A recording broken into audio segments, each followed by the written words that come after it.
Hey everyone, did you know you can use Microsoft Word without installing anything on your computer? Microsoft Word on the web lets you create, edit, and share documents directly from your browser.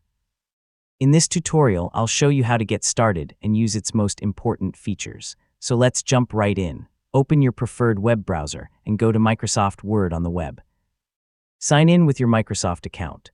After signing in, you'll see your recent documents along with options to create a new document or open files stored in OneDrive. Click Blank Document to start from scratch or open one of your existing files. You can also upload a Word document from your computer if you want to continue editing it online. Use the toolbar at the top to format text, insert images, create tables, adjust page layouts, and more.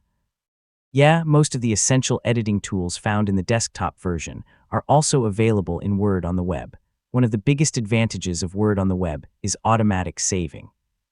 Every change is saved to OneDrive as you work.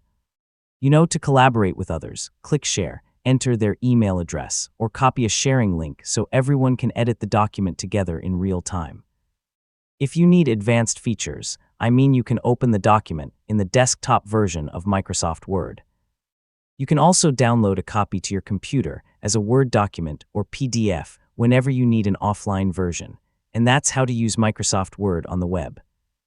It's a convenient way to create, edit, and share documents from almost any device with an internet connection.